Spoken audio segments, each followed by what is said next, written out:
Live from Fargo and serving you on TV, online, and on the go. This is Valley News Live at 5:30. We look out for each other.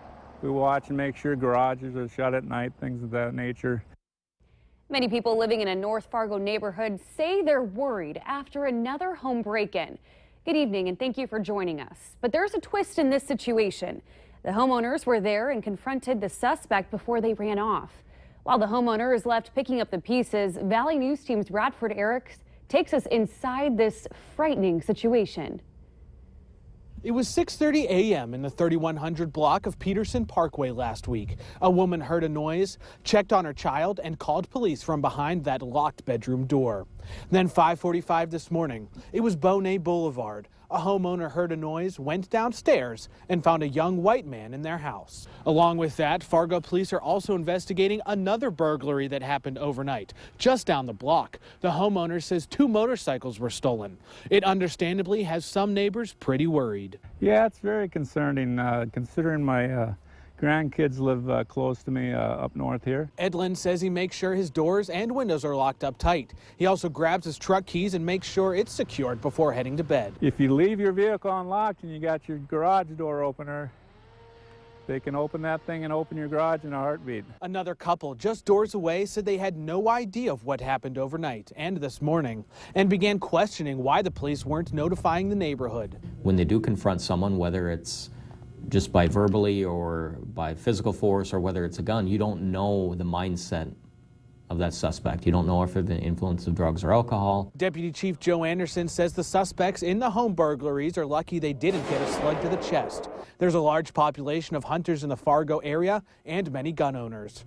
But if you simply lock your doors, it's often the first deterrent for a criminal. In Fargo, Bradford Eric, Valley News Live. Police say keep your garage door closed, security lights turned on, and if you have an alarm system, use it. If you're heading out of town, arrange for the post office to hold your mail. People in the Northern Valley might want to search for old blankets and sheets tonight if they can't bring in all their flowers indoors. That's because there is a frost advisory, and Robert Hahn has more in First Weather. Robert? Yeah, we saw some sunshine today, but it certainly didn't warm us up very much, with temperatures only getting into the 50s in most locations. The warm spot right now is only 59 here in the Fargo-Moorhead area, 55 in Grand Forks, 51 in Thief River Falls and in the Bemidji area. Winds have been lighter today, and they'll continue to subside as we head through the rest of this evening, becoming rather light as we head through the overnight hours. And along with some clearing skies and light winds, we're going to see some very chilly temperatures. Underneath what few clouds we do have out there, not seeing any precipitation. None is anticipated. As mentioned, the frost advisory, there it is, in effect for the northern half of the valley. Could see some patchy frost even south of that area, so you want to get those plants indoors or covered as we head through the overnight hours. Here in Fargo, as we head through the rest of the evening, temperatures dipping down to around 50 degrees by 9 o'clock. So some frosty temperatures tonight, but we've got a nice warm-up on that 7-day forecast. We'll detail that coming up in just a few minutes. All right. Thank you, Robert. 2 bar employees are hurt and 1 man is in custody after a scuffle at a downtown Fargo bar. Fargo police say 2 Empire Tavern workers refused to serve a man who they say was intoxicated. They were walking Shane Tieglin out of the bar around 12:45 this morning. Police say someone started pushing and 3 people fell on each other. 1 employee has an injured shoulder, another an injured leg. One of them was checked out at the hospital. Police say an onlooker made a citizen's arrest for assault. Tieglin, a 21-year-old from Shelvin, Minnesota, is being held in the Cass County Jail. A truck tipped over this afternoon near the Maple River grain elevator. The truck was hauling a clay sand mixture. 1 man was inside the truck at the time and did have some trouble getting out. He was taken to the hospital by ambulance with unknown injuries. Dakota Access removed about 30 pieces of heavy machinery from a work site in Morton County this morning. And this just recently in, Governor Jack Dalrymple has called on the White House and federal agencies to provide federal assistance in keeping peace and public safety for the rest of the protests in the pipeline. The site is where 2 demonstrators, a man and a woman, chained themselves to the machinery last week. Protesters, including Green Party candidate for president Jill Stein, spray painted and hung flags from the machinery. A total of 22 people were arrested in connection with another protest that was near Glen Ullin today. 2 men were arrested for disorderly conduct, hindering law enforcement, and criminal trespass. 20 other people were also arrested for trespassing. We have been planning for a long time for any actions, no matter where it's at. We hope that they would do it peacefully and not on private property rather. Law enforcement says they are prepared for more incidents like this. And the Dakota Access Pipeline has even sparked protests in Minnesota. Several Twin Cities activist groups joined forces today as part of a push to stop construction of the pipeline. Tribal protesters say the pipeline will harm water supplies and disturb sacred sites. The St. Paul rally is one of more than 100 similar protests happening nationwide. The city of Moorhead is asking for a slight property tax increase in 2017, citing growth and less government aid from the state. The city council just passed a preliminary budget. They are planning to put 2 new police officers on the streets and add another firefighter position. The proposed tax levy is $12.4 million. And if approved, the city says the property tax impact to a median value home of over $170,000 would be about $14.50 a year. The budget is preliminary and it could be modified, so the final approval will be given sometime in late November or December. Hillary Clinton's national lead over Donald Trump has narrowed to 4 points. That's in the latest NBC News SurveyMonkey weekly tracking poll. The poll of registered voters shows Clinton with 48% support to Trump's 44%. That's a decline of 2 points in the last week and down from the 10-point lead over Trump that Clinton had right after the Democratic convention. Now, in a 4-way matchup, Clinton leads Trump by just 2 points, 40% to 40%. Libertarian Gary Johnson maintains his standing at 11 points despite his gaffe last week when he couldn't identify the besieged Assyrian city of Aleppo. The Green Party's Jill Stein maintains 4 points. It's one of the most anticipated football games in Vikings franchise history. Minnesota will host divisional rival Green Bay this Sunday night in US Bank Stadium. Tickets for the big game are at a big premium. The cheap seats will cost at least $200 per ticket. So what if you want a seat on the lower level? Well, those are at least $1,000 a ticket. In Minneapolis, police want to warn fans that some people will take advantage of the market and sell counterfeit tickets at a big price. Not all bad tickets are purchased by some guy standing on the corner. They're purchased on StubHub, Vivid Seats, Killer Seats, Master Ticket. So how can you protect yourself from buying a fake ticket? If you're buying tickets from someone on the street, police suggest taking the seller's photo or photo of their license.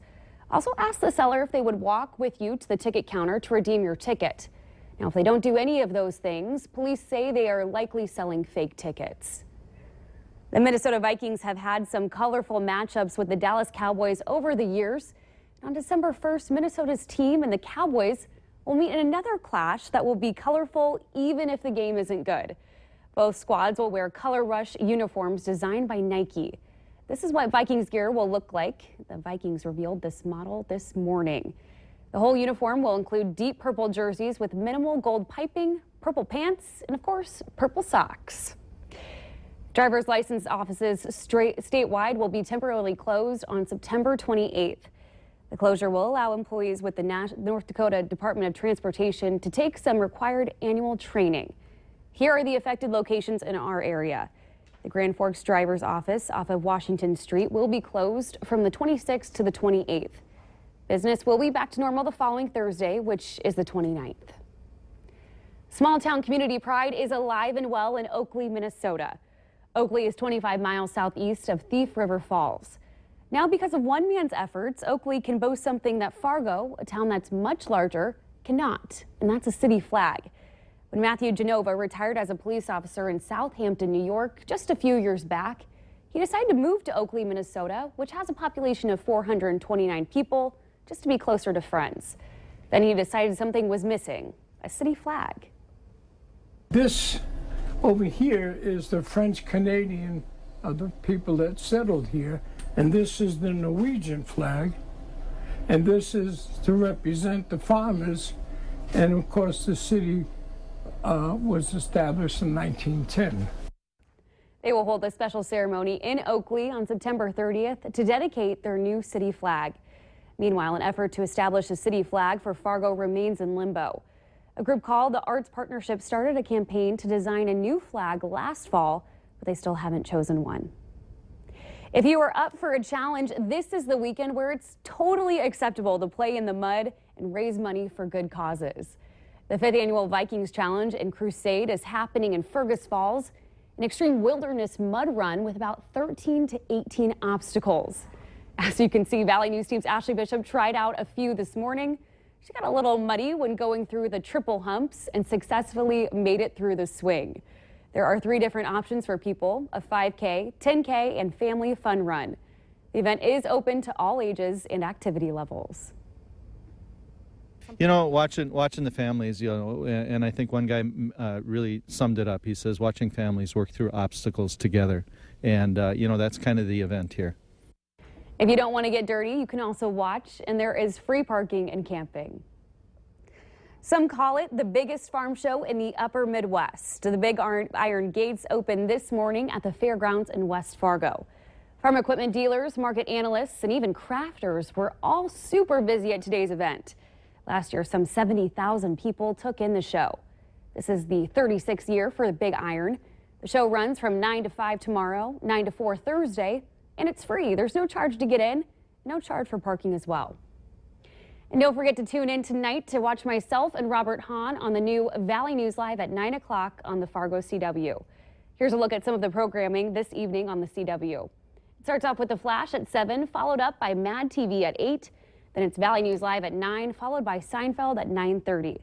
If you have any questions about where to find the CW, we posted information on our website. Just head over to valleynewslive.com.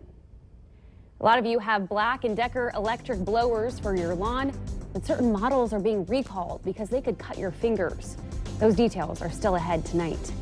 We'll see clearing skies and lessening winds and some frosty conditions as we head through tomorrow morning. But if you like warmer weather, well, we've got good news on that 7-day forecast, and we'll detail that coming up right after this.